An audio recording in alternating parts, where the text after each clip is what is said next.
What's up, Husker Nation? It is a Sunday night. This is a atypical show for the Husk guys. We wanted to do a rapid reaction here pod. Not even that rapid. It's a 24-hour after reaction. That's rapid enough. Yeah, I don't know. We're trying to process some things in real time. We wanted to do some group therapy. Wanted to do some chat through some things. Just a lot going on from that game yesterday. So wanted to hop on today instead of Tuesday to get this thing going. I'm David. I've got my brother here, Andrew here. Andrew, how are we feeling on a Sunday night trying to get into some therapy here for the Huskers? Yeah, excited for the bye week. Excited for the bye week. I've got some positives. I've got some things that, like, honestly, looking back, looking at the numbers, looking at everything, I'm like, all right, it truly was not all bad. But we'll get into it. Let's start vibes. Let's start. I'm curious because I haven't heard about your game watching experience. You were on a trip. Yes. With 6 friends, 0 of them Husker fans, correct? Pseudo, a lot of moral support going on. I've got a great friend group, and I'm lucky to have them. They are all from all over the country and a lot of different teams. So it was So is it? I mean, they're all kind of giving me like the pat on the back, like, oh. I'm so sorry, man. And I'm like, dude, I've got like I've got a very small like trigger for that of like one person can say one wrong thing. Like, gosh, you guys haven't been good in 8 years, and I'll like lose my mind. They're cheering for you. Were they like leaving you alone? You had your kids there, you had your wife there. What was the overall? There's a little bit of like, man, I just feel bad for this guy. It's like he's stuck in hell, and I could try and throw him a life raft, but I don't know how. And so I'll just stay down here for a while. It's nice and warm. The Hail Mary, did people go nuts? Actually, yes, that was actually awesome. And because everybody knows what a Hail Mary is, and everyone was watching, and we had a lot of young kids in the house. The screams and stuff that happened then were very loud, most notably from me. And the screams that happened afterward were all the kids that got just terrified from the scary man. It's a scary man. What's wrong with this guy? Just running around the couch. It was good. It was good. That was a great moment. There's some high moments. There's some low moments. I had as you well know, I watched the entire first quarter. My daughter had my 8-year-old daughter had a softball game for the second quarter. I am the head coach, and I could not miss it. I wish I could have. Wish I would have. But let me tell you, I threw an almost perfect game while I was out there. I threw like just straight. Goes a lot faster that way. Where you just go like, okay, next up. This was like all the parents are like, "What's he doing?" Like, get him through here. You're up, Nancy. Come on, hurry up. In the middle, like Olivia's looking at my daughter's looking at me like, Dad, what are you just start doing? going over? Yeah, just go overhand. I'm pitching with the phone in my hand and earphone. I get earphones in, just like, listening to the game while I pitch, just throwing darts, like, get out of here. It's like, here comes the dad, the crazy dad, classic. So that was my experience, which I'm coming off camera here, but we'll get back on here a second. Can you hear me? Yeah. Okay. Can you hear me? We'll work through it.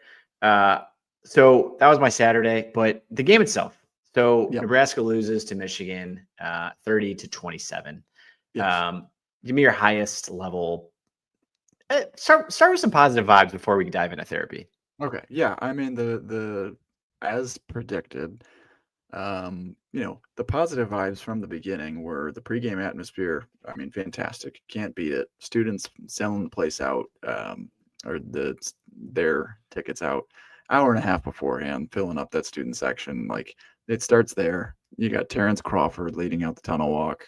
Fantastic. He's fresh off of another title, undefeated, the champ of all champs. I mean, that gives you goosebumps. And they're walking through the alley of the 1995 team, the greatest football team of all time, is sitting there cheering you guys on. Like, they rolled out the red carpet. You had over 30 recruits on campus, including the number 1 offensive tackle. We probably need to hope that visit went really well. I know he used him yesterday. Just he's probably seeing this game, and he's like, man, Kennedy Brown is his name. 2027, number 1 offensive tackle. I can start He's like like, tomorrow. I could start, and I'm not even done with high school. Yeah, so, but no, I mean the vibes were great and everything. CBS did not do a good enough job of showing that, I will say, beforehand. But we had an all-star cast on, like Gary Danielson and stuff. He does. I think they do a good job with it. And then we get into the first quarter. We're taking the ball, and we've got all the momentum to start the game. I don't think anyone's complaining really about that. The one thing that we see like right away is Michigan is going to make Dylan's life a living hell, And they and he did. was off balance and completed a fantastic like off schedule throw. Like it was not the design play. Completes a short kind of dump pass to To Lindenmeyer while Lindenmeyer. he's on the Yeah. run, moving the other direction, and Lindenmeyer scampers down um, for a huge gain. Things like that were giving me. It was like, like that is not a good showing from the offensive line, but can Rayola hang in there long enough to like make plays like this? That gave me a little bit of hope. We get down no problem inside the 10-yard line, and that's where decision number one came in that everyone is talking about. What'd you think about the 4th and 2? I thought go for it at the time, to be honest with you. Mm-hmm. I thought the play call was horrible. Like Yeah. I guess especially like relative to like the Harburg touchdown, the last touchdown that Harburg had was a gorgeous, like wide open, ease of walk-in touchdown with nobody around it. That was like, if that's in the bag, why is that? They called an underhand scoop throw to Lindenmeyer up the middle when like when our line of scrimmage is just getting blasted. I mean, I get it. Everybody wants those 3, and maybe you take the points right away. But it was more. Yeah. It was more to me like you called that play like a tight end up the middle on a flip pass. And on that drive, we had 3 runs for 7 or more yards. We had Ja'Cory Barney had a run for 7 yards that counted. Mekhi Nelson had a run for 11 yards. The first play of the game was Emmett Johnson, and I think it was his longest run of the game. Yeah. The first play was 14 yards. So like at that time, like I know the rest of the game, it did not go so well. But you ended up with, let's see, on that drive, 25, 32 rushing yards. Technically, 30, we finished with 40. It looked like, but anyway, and then we finished with 40 in the 40s. I mean, some of that is Rayola taking sacks. So in the college game, that gets factored in. But the running backs, the top 2 running backs in total combined for 85 rushing yards on the day. So we had 40. We had, I mean, we did over 1/3 of our rushing yards from the running backs. The first series, basically. Yeah, I mean that first series had for me. Anyways, the point is like where you're running the ball well, right? Like at that time in the game, you have Michigan off balance. I think I would have just liked to have seen us, give me a pitch to EJ, put it in Rayola's hands a little bit longer. Yeah, if it works, if it works, it works. If it doesn't work, you look stupid. My thought is just from all of history, I know you shouldn't think like this as a coach, but over the last 10 years, things have not gone well in one possession games. And these little tiny moments have been the predictor. And the second we didn't get that, I just had these like old feelings coming rushing back. And I was like, if you just take those 3, like in a big game, that's a projected 3-point spread anyways, take those points just because you want to get something out of that first drive and be the puncher, not the one that gets counterpunched. And it didn't happen. But the Black Shirts come out and then they stop them 3 and out. I think that drive had a little bit more for me. Like, I guess I was probably less bothered by that than most. Like, I tend to lean into like the aggression. Like, I think if they had gotten it right, if you get that 4th and 2, you score the touchdown. It's like you're like Holgerson's getting his statue, right? It's like, oh my God, Holgerson's a genius. Like, I can't believe it. Like, that's amazing. He's so aggressive, right? So I was more concerned after that first drive because it was the old, like, our dad, the old Mark Haysbrook of like literally the first snap, and dad would do the like, Oh, oh God. boy, oh God, like that first snap, like the first snap when they got to the backfield on like literally both the ends Yep. were like coming in untouched.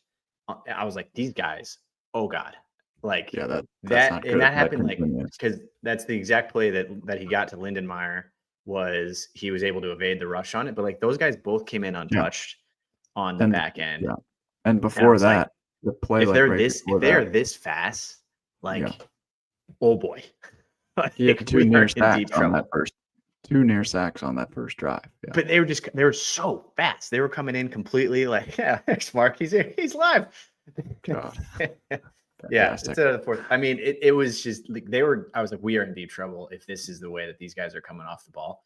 That yeah, that to me was probably more concerning. The 4th and 2 was like the way the offensive line looked on that first drive, even though we were gaining yards, was like Dylan is in deep trouble if he can't get rid of the ball within the first like half second of him catching this ball. We're in deep trouble. But to your point, came out and did a 3 and out, come down, drive again. So we've got 2 great drives back to back. Their punt went for like 20 yards. It was like complete high school stuff. Fun fact, in grade school, we once had a punt that went, my team had a punt that went -2 yards, and it went about 15 yards forward and took a bad hop just like the Michigan one was and went -2 yards back. That's about what Michigan did. They gave us the ball. Where did that drive start? It was on the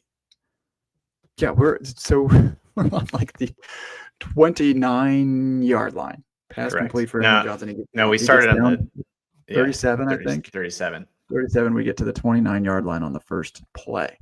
So you're in field goal range in one play.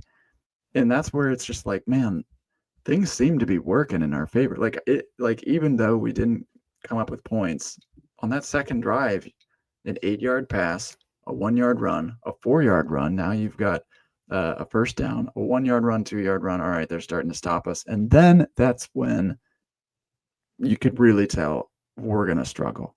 We give up a sack, lose 5 yards, and what happens next but a missed field goal? And who knows, maybe that 5 yards makes a little difference, but that was the first of many.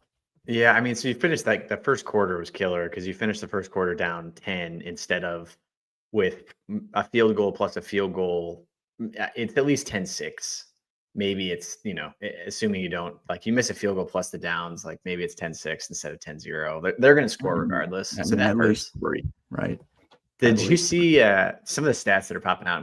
This is Sunday night, so I've not had the chance to rewatch the game 3 times like I normally do. But I'm trying to find this pressure rate stat. Oh, here it is. On Railhead, he was pressured 36 times on 48 dropbacks. 36 out of 48. 36 out of 48, of which he was sacked 7 times. God. He completed 30 of them, which is unbelievable. Yeah, but 30. So 36 out of 48, 75% of the times he dropped back. 75% of his throws, he was under pressure. Of which 7 sacks, 1 interception. Yeah. I mean, just absolutely like he was a sitting duck the entire game. Like everyone, everybody's the armchair quarterback and stuff here. But that has kind of been what defines him, is like he's not as good against the pressure and the blitz. He's trying to be. You can tell he's trying to be. He's trying way too hard to be. He's holding onto the ball. He's taking sacks that he shouldn't. He can't, find people early. There's the ways that like I would have wanted us to see on like that second and third drive.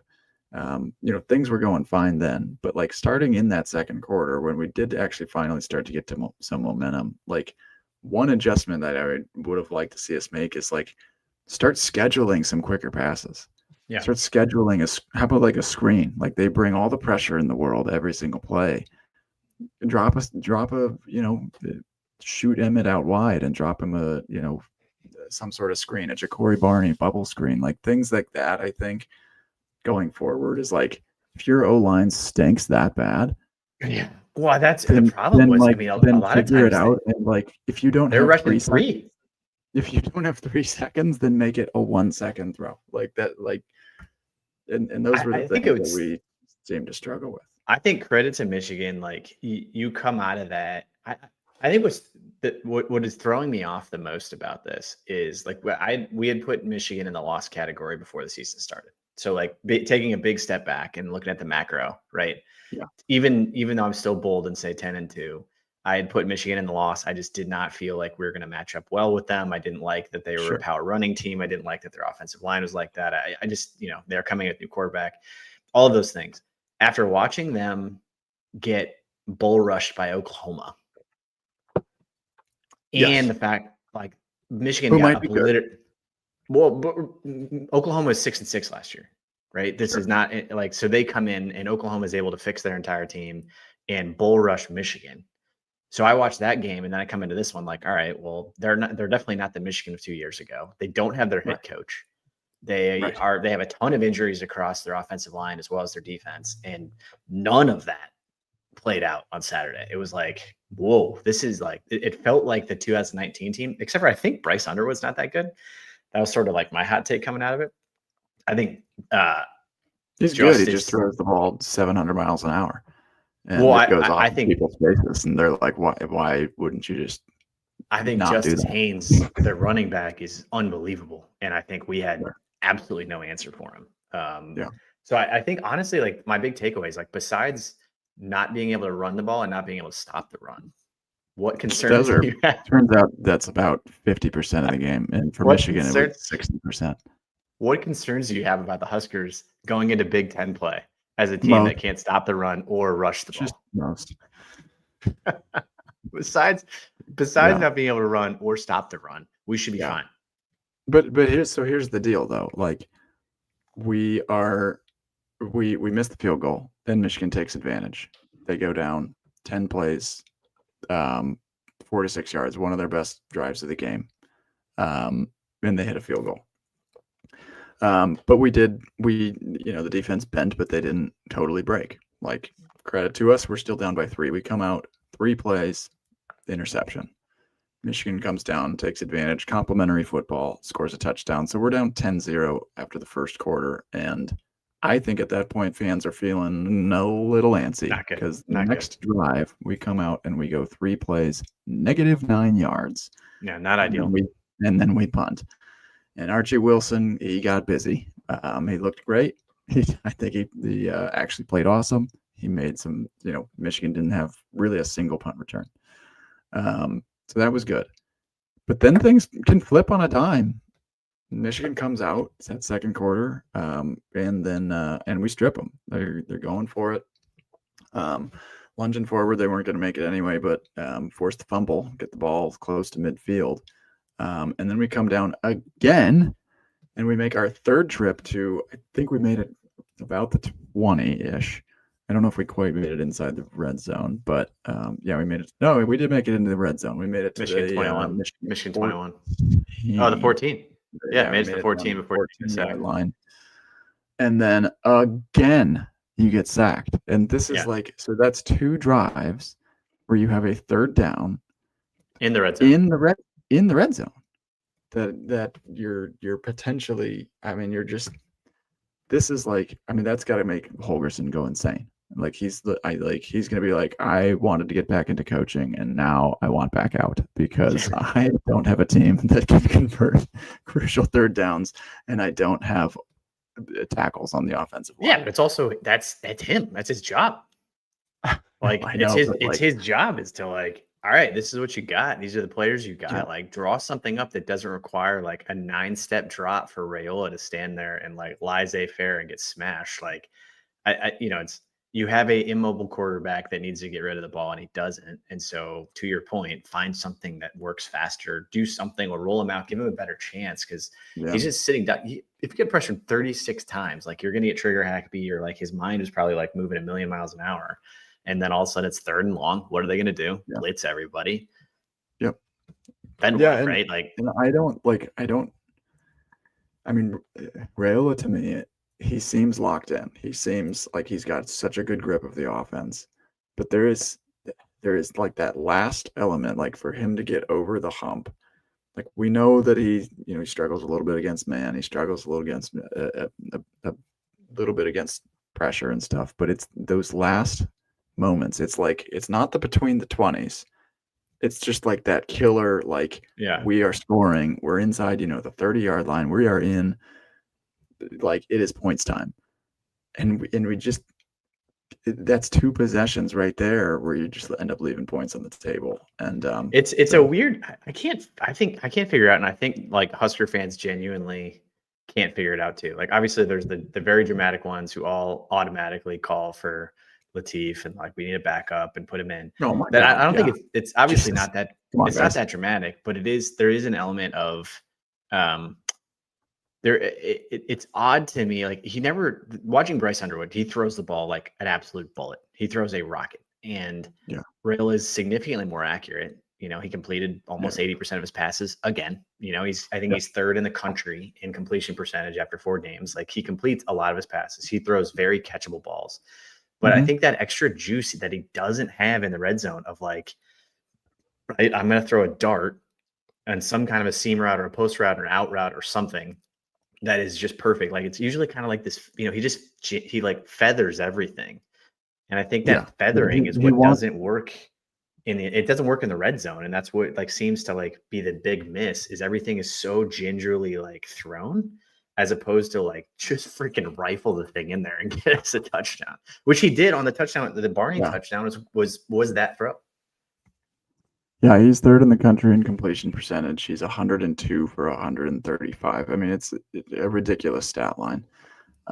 Of the players that are in the top 10 in completion percentage, he's the only one that has over 1,000 yards passing so far.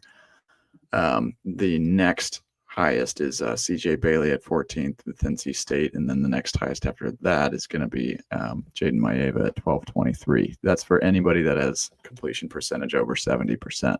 So, I mean, yeah, he's putting up numbers. He put up numbers again. But these are like those just such crucial moments where like the last thing you want to see is taking yet another sack. Yeah. And so well, that was it's tough. his release is slow. It's like the release is too slow. He's not rolling out. It's like it's a combination of like not being set up for success in those moments, and like they clearly watched a lot of film and they're like, all we got to do is just like get blitz on the. Yeah, you get somebody home, and then like he doesn't step up in the pocket as well as like I would expect somebody of his caliber to. Right. He's got all the throws. Like he had that crazy sidearm throw. I mean, it's just like things we've literally never seen on this campus before are happening. And you love to see that. I just think that like with a little more experience and a little bit more time, he's going to start hitting these passes where you're like, all right, at least he got that throw off. Like he gave your receiver a chance. Right now, there's just those like breakdown moments where you're like, God, we didn't even get a throw off on 2 of those possessions. Like we've got to have something where we at least have a chance to make a play. And whether it's him holding it too long or not processing fast enough, I don't know. But I mean, I think there's like an element. The biggest, I don't know, the concerning thing for this for me was like just getting absolutely mauled on the offensive line. I think that was like, I think we had concerns coming out of Cincinnati of that Dante the Don guy was like manhandling us up front. We're like, oh man, if a Cincinnati kid can do this, we're probably in trouble in the Big Ten. But like, we didn't know how much in trouble. And then you go and, run up the score on Houston Christian and Akron. But I think the oh my God factor of this of like, like, whoa, like this is not even a good Michigan team. And they are mauling our offensive line and mauling our defensive line. Was that to me was like year 3 rule. You want to take that jump and like, why do we look so small?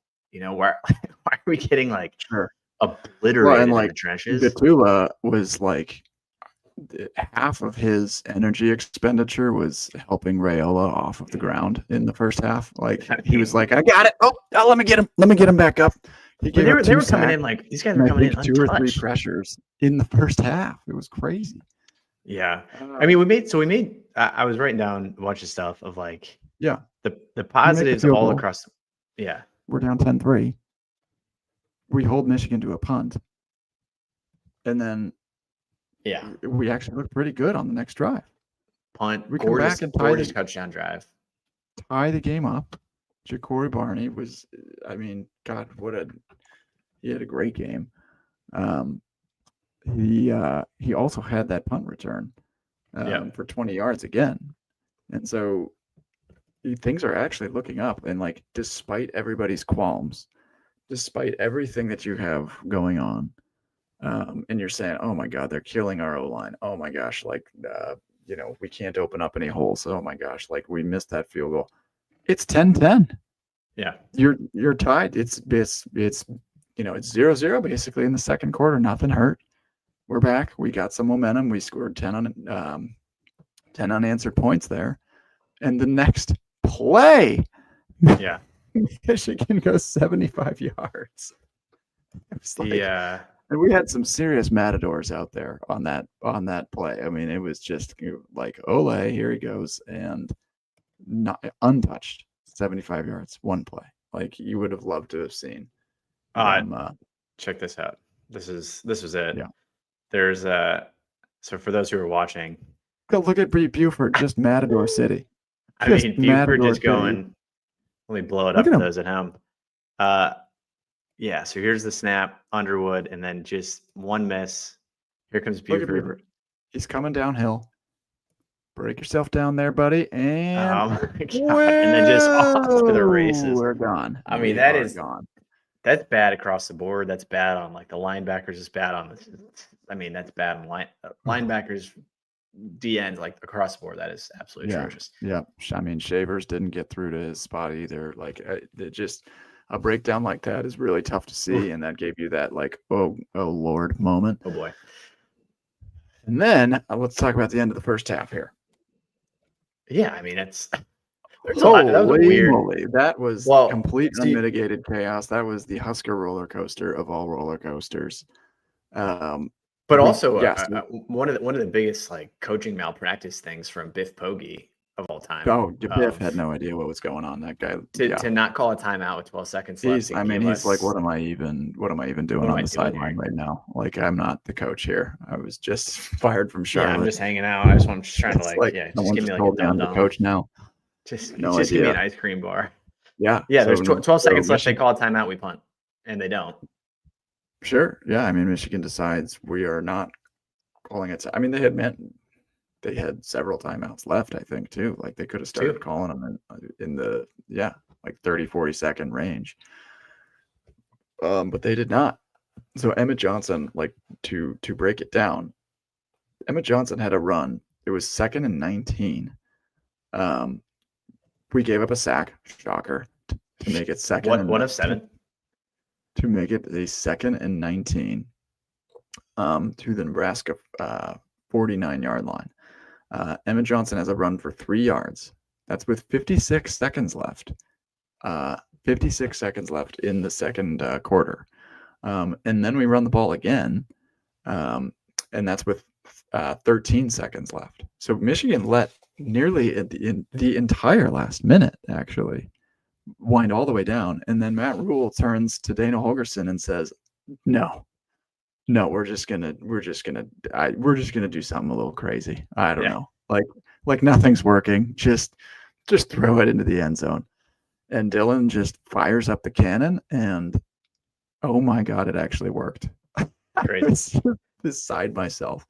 I mean, you have all these negative things happening. You have all these people chirping. Our O-line stinks. And we're tied at half. I mean, that's the kind of play that you're like, we could steal this game. We could win this game. Like, the momentum is all yours going into half at home. I mean, you couldn't have asked for much more. And Braille absolutely bombed that thing. It's just. I mean, what was Michigan doing? It was like. No idea. No idea. I mean, if you watch the coverage all the way down to like when he goes up and catches it, like they don't know what they're doing on. Like, I mean, again, a Biff Poggi thing. They clearly haven't made a play. Like, Ja'Cory, the thing that everybody loves. The tiniest guy on the field goes up and makes a play. He's just an aggressor, and like, he plays complete reckless abandon. And I mean, it worked. It was awesome. That was absolutely the best moment of the entire day, because it was so unexpected but so awesome.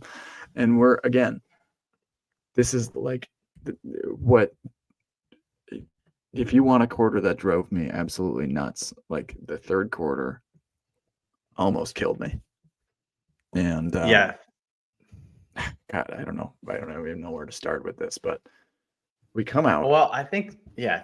So we go into half tied for one, right? And so you go into half Yes, tied, that's like what I'm saying. Like it's you're 17 feeling all. you're feeling pretty good, and then you come out and Yes, shut them down you've and got punt. tweaks to make, but it's 17 all. It's 17 all. I would agree. Like, so Biff Poggi came out and he's like, yeah, we were beaten. What did he say? I don't know. He basically said we were crushing them, I which, know, and that's the thing. I know that they were, like, but the they score know was they're crushing us. tied. We know they're crushing us. Everybody knows they're crushing us, but it's 17-17. And It's so, like, right. no matter how you're looking at it, what did he say? He said physically we're beating the snot out of them, which I agree with. Like, I think everybody watching, Yeah, every reaction that I've read, every reaction I've seen is like Michigan was far superior on the offensive defensive line. They were absolutely smashing us. They were sure. very clear, like it felt like they were up by 17, but they weren't. And It's that was a like tie game. that to me is the craziest part of all of it is like this is clearly a superior team. Like we're clearly not up to par on the trenches in any of these capacity, but like we could still, this is the recipe for an upset that happens Yeah, all across the country every single all day the for time. every single team in America except for Nebraska. Of like Yes. Purdue has done it, Appalachian State has done it, Tulane has Yeah, done where it, you're like, wow, this team is Indiana. really hanging around. They're really Yeah, hanging this team is around. hanging Don't let them around hang and like around too long. let's just wait for Michigan to screw up. Let's wait for Michigan to screw up. And they kept doing it. They punted on the first drive.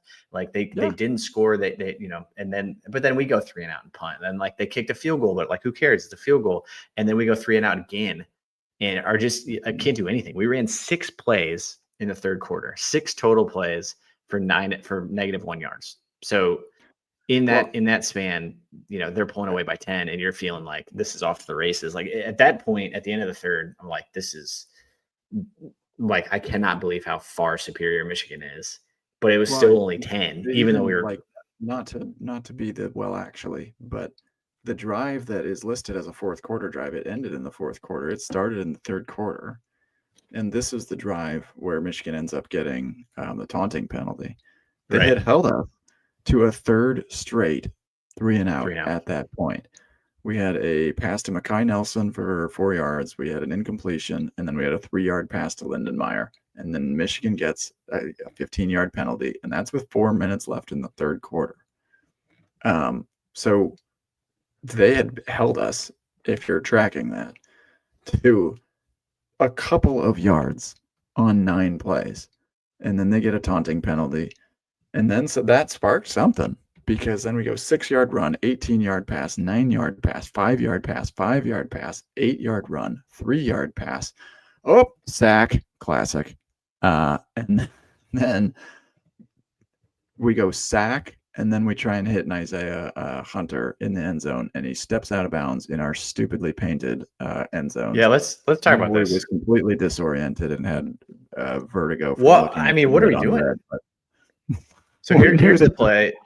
So he also, goes like, you can't step out there. It doesn't matter. You can't step. I watched this like 80 times because I was like trying to figure out if this is the play for those who are watching live, like this is the actual play itself that we've got pulled up here. But Yeah. I was trying to figure out, like I've watched this like 20 times. I was like, did he stumble? Did he get pushed out? Right. Did he get stepped out? Right. And like, if you watch this, like right here, so Michigan guy falls down. It doesn't do anything. He's wide open. Look how wide open he is, like right now. Yeah. Michigan guy is down, completely down, and he's got 4 yards between him and the end zone. Yeah. And he has 4 yards between him and the end line. His head turned, and he just didn't. And he just like, look at him. He just like kind of keeps going. Like, where's he going? No. What's he doing? He is currently on trajectory to go into the the Californians for Nebraska fan. He's going into the tunnel. He's about to walk into a concession stand. If he kept he's on about that to angle, go into the tunnel. Like, where are you? Yeah. Like, he's gonna go. There's do the no tunnel one. walk in reverse. Look at there's no one. There's no one over here. There's no one on the right side. There's no one in front of him. There's no one behind him. There's nothing. Right. The end zone drives me nuts because who on earth painted this thing? Like, why is there red over here and like red on the other side? Like, they're brand new. They just painted them this way. Like, who is the genius who's like, I got it, red everywhere. Just have red everywhere. So like, I don't know.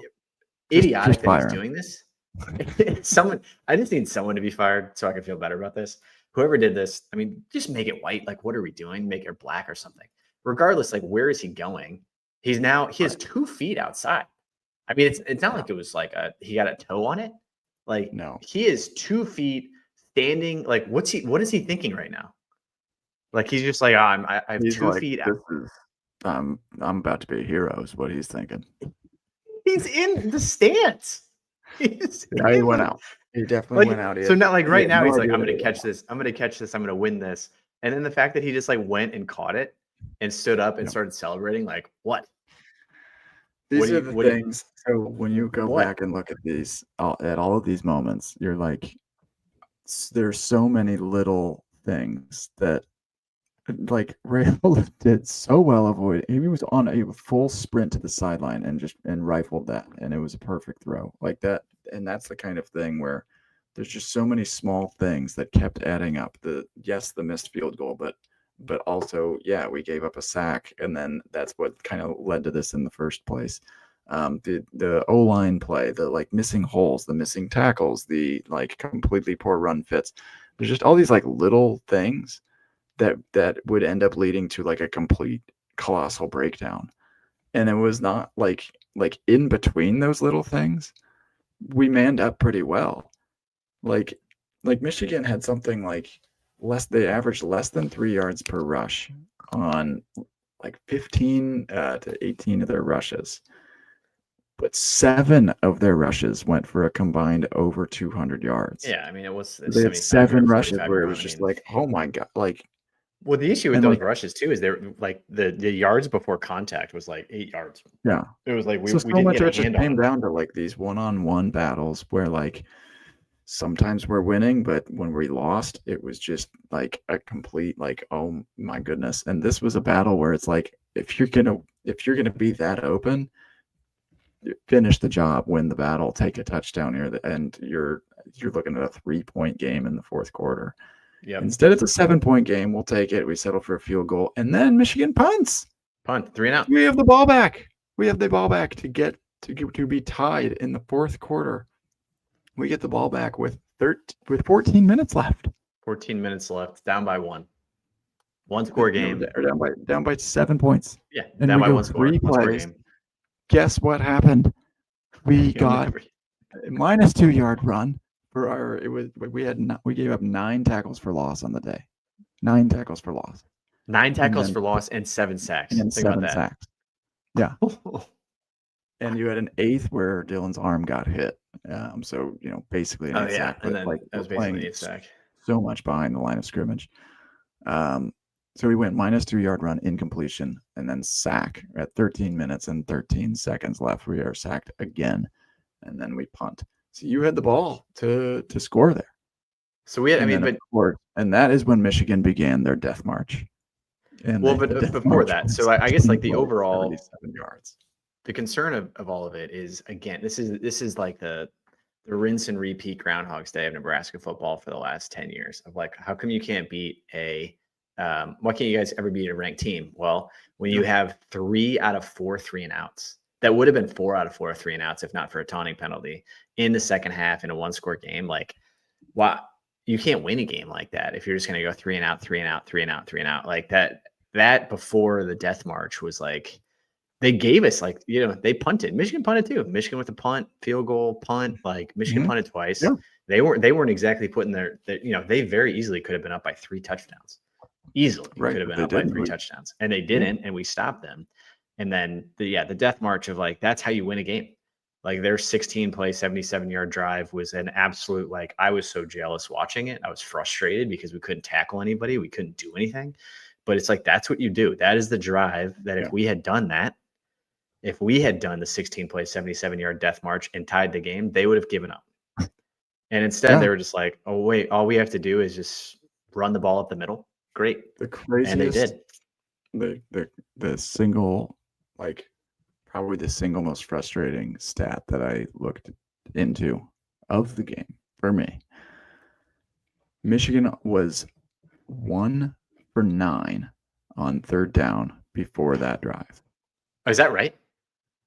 They ended the game. At the end of the game, they ended the game 4. They ended the game 4 for 12. They got all 3 of them on that. They had 3 first downs, all on rushes on that drive. Well, one of them, was backbreaking. A 3rd and 10 a 3rd and 10 where they just did an outside run. We missed another tackle, and that was it. One of them was this play, which look, maybe the timer is off on the television versus the game itself. 3rd and 9. I was fully convinced they were on like the 45-yard line. I was fully convinced this was the one we were going to make the stop on. Sure. The clock runs out. 3rd and 9. Clock runs out, and literally is like out. Look at he hasn't even clapped his hands yet. 0-0, Right. 1, 2. Like 2 seconds after he snaps it, tosses it right. 9-yard gain, 3 broken tackles. Like that to me was the most backbreaking of it all. It was like that went from a 5-yard penalty and a 3rd and 14 situation to another first down. And I was like, that one broke me. I was screaming at the TV, just like, yeah, the clock ran out. The clock ran out. Things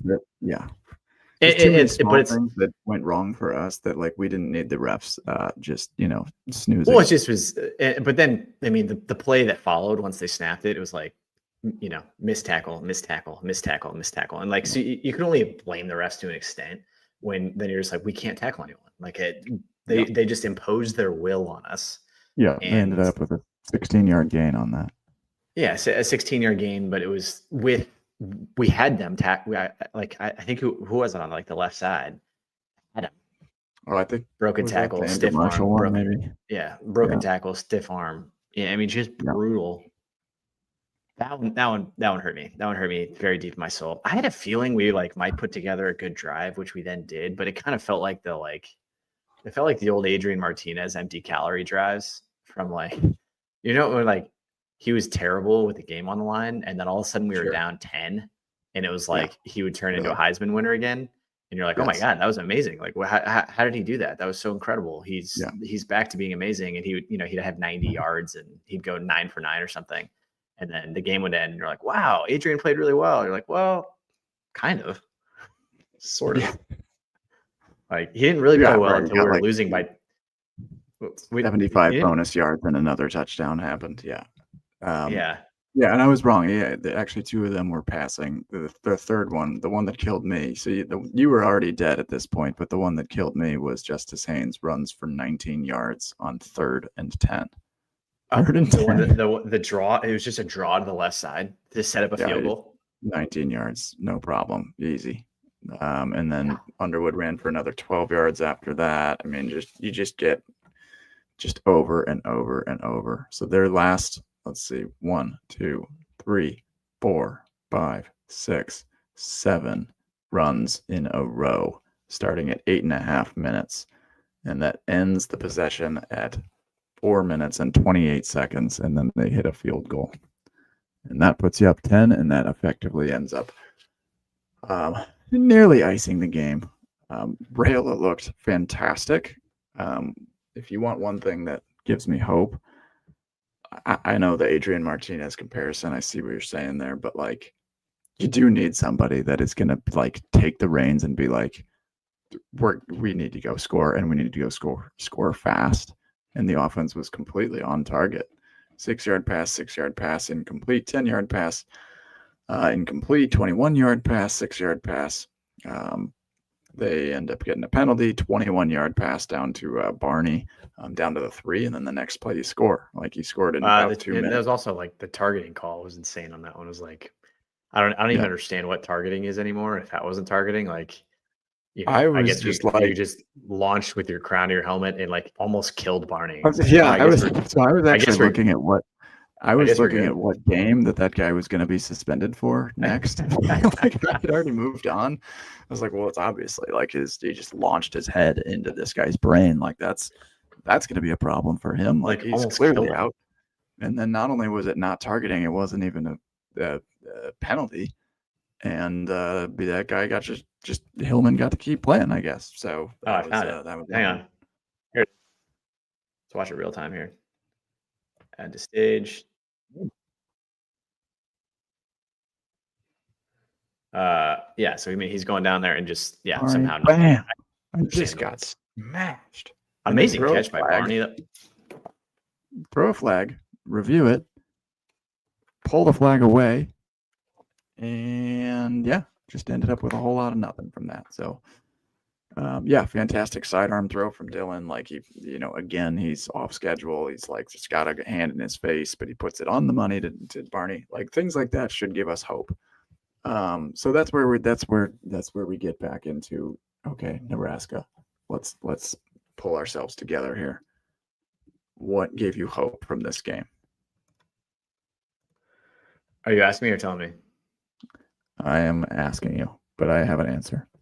I mean, I typed this up right after the game, like fresh off the game. I was like, all right, the moral victory camp, but like the fact that we finished it, I think that's a very good Michigan team. I think everybody was thrown off by the fact that they were 23rd or whatever. So I think like battling a tough team, losing by 3, almost covering is like, in the scheme of things, we didn't lose by 21. We never quit. I think holding Bryce Underwood to 100 yards, to me, it was a win in that regard. Like he had 105 yards, and then obviously like they ran all over us. It doesn't really matter. Like maybe they just didn't feel like they needed to, but you didn't get torched by the phenom coming in. I think the 4 of 12 on third downs, like you mentioned, which I didn't actually realize was 1. So what's that mean? That was 1 of 9 going into that. The Hail Mary is sweet. I thought Ja'Cory Barney had 6 catches, 120 yards, 2 touchdowns. Was awesome. Rayola's 30 of 41 for 308 yards. He's the first 300-yard passer in the last 5 years against Michigan. So like, or I don't forget what the stat is. I should look that up. Since 2021. 2021. Yeah, it's 5 years, right? 4 seasons. 4 seasons, nobody's ever thrown for 300 yards on Michigan, and he did while getting pressured 36 times and getting sacked 7 times to also throw for 308 and 3 touchdowns. Impressive game. Right. We also won time of possession, 33-26. Granted, that's probably because they either did a 3 and out or they had a 75-yard touchdown on every play.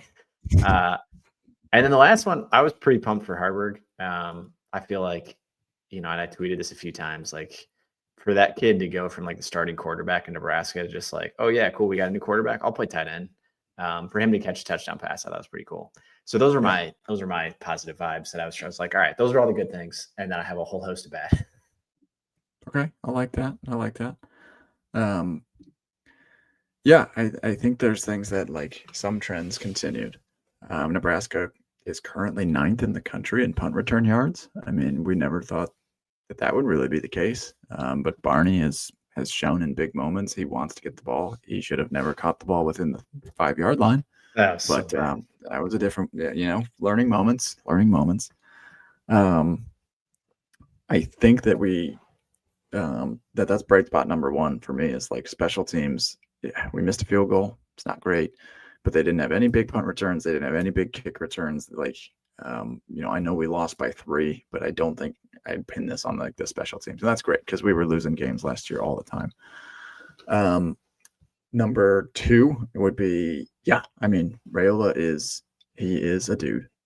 You have a quarterback that if you buy him time, somehow, some way, that has to happen.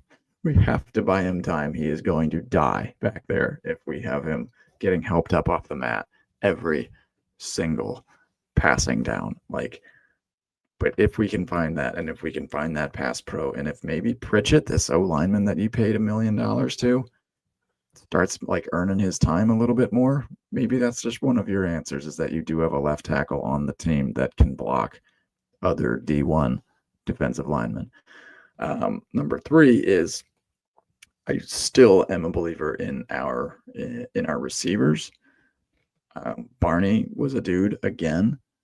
Hunter, he can go up and get it. He didn't have as big of a game, but he's very reliable.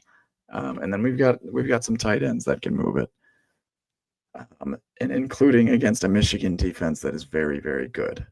And then the last one would just be, I think this might be the best rushing team that we play all year other than Penn State. Penn State's probably going to be a loss. But if I'm looking at like the rest of the schedule and I'm saying, okay, Michigan, they're not elite this year. They're good. I think they're an 8 or 9 win team for sure. They're better than us, but we found a way to hang in there. Now we know that that's our glaring weakness. We have a bye week to say, all right, the rest of the season, something's got to change. we know that it has to be the run defense. Like our pass defense is fine. We held Underwood to about 55% completion rate. Yep. 105 yards. So like there are games like this that I think they expose your weaknesses, but then they give you a little bit of like, all right, this is what needs to be fixed. This is what we have going for us. We know that we can put up 300 yards passing on a solid Michigan defense. Now we just need to get points on these long drives, and we have to figure out how the hey these guys ran ripshot over you. Well, I think that's the moving forward point of all of this is it's like the time will tell. Are we like the Oklahoma Michigan game has probably thrown me for the biggest loop, because if Michigan had beaten them and run over them and was like, oh yeah, like this is obviously like a historically good Michigan team. Like the Michigan teams of old beat us 45-7, 38-7. Like they were smashing us. This team did not, but they still have championship level offensive and defensive linemen that they've been recruiting for the last 5 years, and we have not been. And that was extremely evident. The question moving forward to me becomes, even with all of the gaps and issues that we have, can we overcome those enough to beat Michigan State and Maryland and Minnesota? Like that to me is going to be the biggest thing. Like Michigan doesn't make mistakes. They only had one fumble. Like, does Michigan State make more? Does Maryland have some issue? Like Maryland just beat the tar out of Wisconsin. That game is now concerning. But I guess the question becomes, I don't think Michigan State or Maryland, maybe Minnesota are going to maul us the way that Michigan did. But it doesn't mean we struggle to stop the run. That's going to be hard to play all season. It's just a matter of like, can our 300-yard performance can the passing game and can Ja'Cory Barney and can Rayola overcome the fact that we can't stop anybody? Right. We've got some things to build on. I mean, they averaged 4.6 yards per pass. And like that typically shouldn't beat you, but when you give up 290 yards rushing, that's going to be a problem. Yeah. I just don't know that it's going to be that big of a discrepancy against Michigan State and Maryland and maybe Minnesota. They've got a solid back, but like definitely not Northwestern. USC is going to be a big problem. UCLA is shouldn't be as big of a problem. See, but I oddly feel like maybe we match up better against USC because so we've given up the last 4 games. I'm gonna have to look this up. We gave up how many passing yards to Sorsby? 69 passing yards to Sorsby. Yeah, like less than 100 Akron, less than 100 to Houston Christian, and then Underwood at 105. Like that's 4 straight games with 100 passing yards. You know where your weakness lies right now. So it's 4 straight games. Like, so like if USC's thing is passing, like theoretically we line up better with them than like Minnesota. Like Iowa can't pass, but are they just going to run it down our throats? Like that's and Minnesota can't pass. Like, are they going to run it down our throats? Like Michigan State's a little bit of both. Like that'll be the biggest question moving forward for all these guys. So if you're looking at our schedule, then going forward, one at a time. Not to get too far ahead of ourselves, but it's a bye week. We don't have anything else to prepare for right now other than the rest of the season. So I think it's perfect timing on the bye week. Whoever did the scheduling, great job. Michigan State, win, lose. Well, so Michigan State I'll have to watch the game because they were on at freaking 11 at night last night. So I did not watch it. But they played USC and it was a 1-score game. Offense. It was a 1-score game late into the fourth quarter, and then USC pulled away and won 45-31. So that's concerning. But I did watch the Michigan State Boston College game, and I wasn't that impressed with Michigan State during that game. Like Aiden Childs is very good. They'll put up over 40 points. They have a really good offense. They played really well against USC. The defense, I think, is very poopy. So I would categorize them as probably more nervous. I still think we win. Like I think we win it. But I'm significantly more nervous now than I was 48 hours ago. Yeah. These next 2-3 games are absolutely crucial. So what about Maryland? Because now Maryland's beating the crud out of Wisconsin. I don't know how rock bottom Wisconsin is. Very rock bottom. What are they? The bottom. I mean, what are they doing up there? They're like, they booed Fickle off the field. Fickle sooner rather than later. They boot I think that the macro level positive vibes of this is like your year 3 of Rule, and they are we're not booing them off the field. We're playing tight games. Like we're not doing that. Like Fickle is the exact same coaching hire or coaching year as Rule. We wanted Fickle. He ended up going to Wisconsin, and he's going to be done. I don't see him surviving the season. So No, like, not now. No, not after they get spanked by Maryland. I mean, they got but crushed that by game. Maryland. But like, if you believe that Wisconsin has any semblance of dignity, then like that looks like a little bit more of a formidable team with Maryland, and they've got Malik Washington, I think his name is. They're kind of true freshman quarterback. So yeah, 4-star. He's a stud, and they're looking all right so far. Then you got Minnesota. You feel like that one's flipped at all for you? Well, I haven't like. I've been so focused on. I've been so focused on Michigan this whole time that I haven't even like.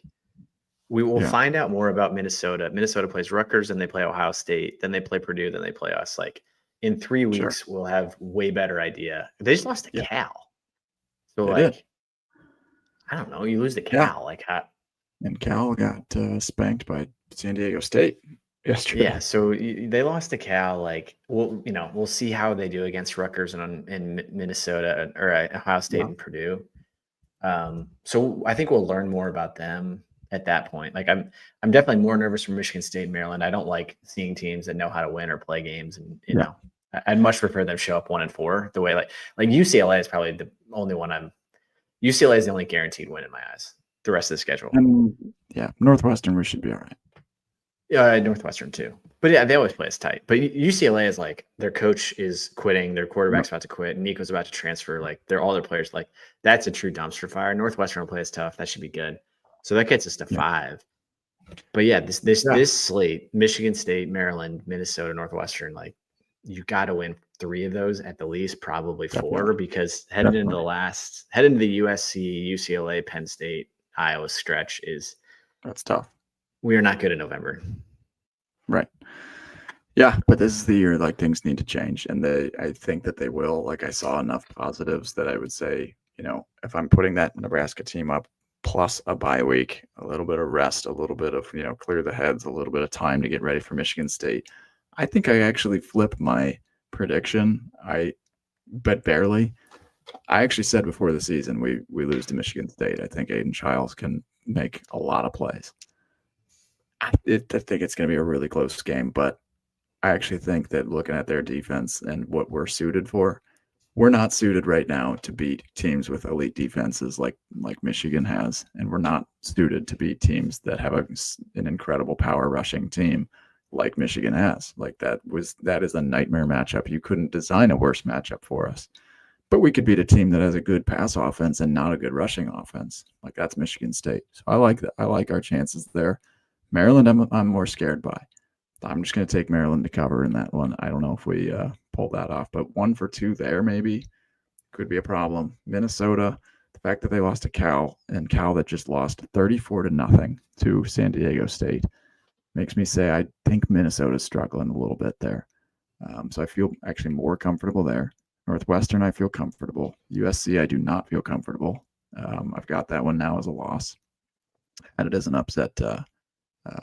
No, I had that one as a loss. For keeping it as a loss, UCLA is a win. Penn State is a loss. Iowa is a win. I think I only flipped 1 game so far. And it's either Michigan State or Maryland. That puts it as 8-4 instead of 9-3. Just because I think that the weaknesses that we saw and the nightmares that we had before the season was like, hey, maybe Riley Van Poppel's going to be good. Hey, maybe Elijah Judy's going to be good. And it turns out they're fine. They are not what we had last year, and that is exposing the entire defense. That to me is just scares me. To me, is we said it after the Cincinnati game, and it's more a rant than anything else of why don't we have, we've known Ty Robinson and Nash were leaving since you got to campus, how did you not? To be fair, RVP and Judy are both 4-star players. They should develop well. Some people are, I don't know, slower uptake than others. I mean, did And did Waneri play? Yeah, he did. I I mean, still have where was super high he? hopes from him, but he's got to hit he needs to hit higher gear because Underwood Like was just not nearly in there McCullough was the enough. only guy to me that popped like the whole game on defense, where I was like, that guy Yeah. can play. Like he's a great player. Yes. Waneri didn't do much, and I mean, I don't know. It's like he's kind of like a skinny Randy Gregory that doesn't quite like stop the run and also doesn't sack the quarterback. You're like, all right, well, pick your lane. He's got Which to are come. you? He's got to come through. He's got to develop and stuff. I guess I like think. that to me is like the hope is I guess I'm hoping that Michigan like runs the table. Right? Like I'm hoping this Michigan Sure. team like and we come back and look at this game and like they just start blowing teams out. Like I'm looking at who's the rest of their schedule. I mean, they're about to go play. Yeah.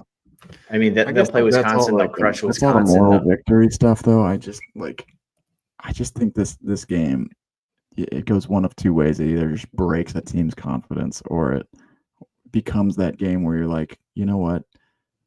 We're sick We've of doing got it. 2 weeks before Michigan State, and we know we suck at stopping the run. That is our focus for on defense. All right, we couldn't run the ball when we needed to run the ball. We couldn't do it against Akron and inside the 5. We couldn't do that against HCU like 1 or 2 times. So when we didn't score, it was because we just didn't have those like short yardage situations and either the right play call or the right execution.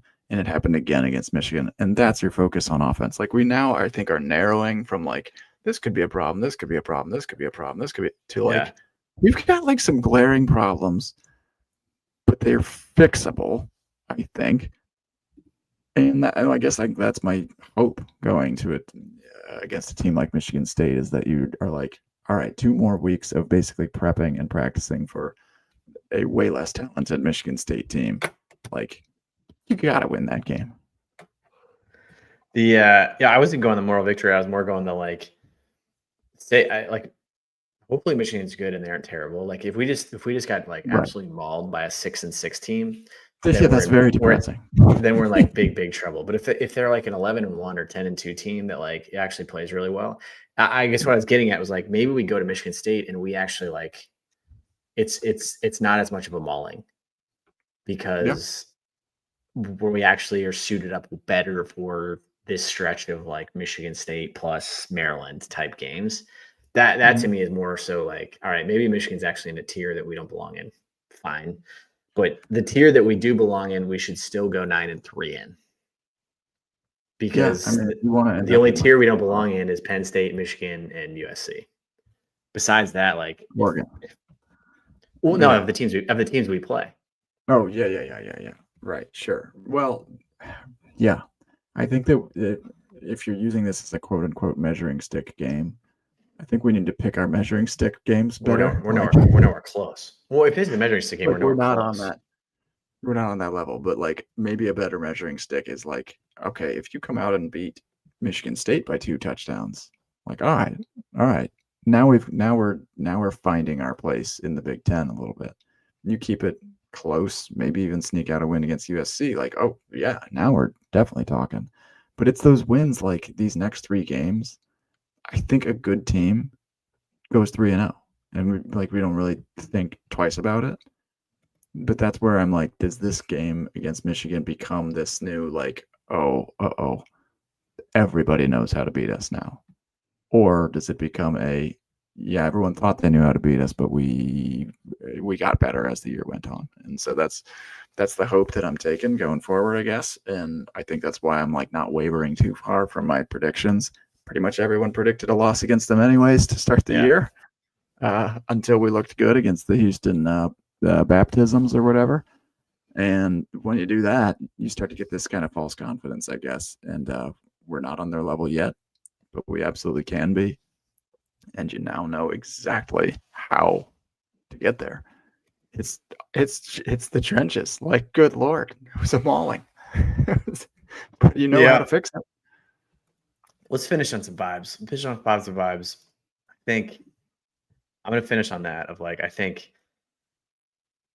you take Barney being hard, the confidence coming from a Jacory Barney's game. I thought Dane Key was like okay game. Like it'd be great if he Yeah. kind of lived back up, but like Rayola played well.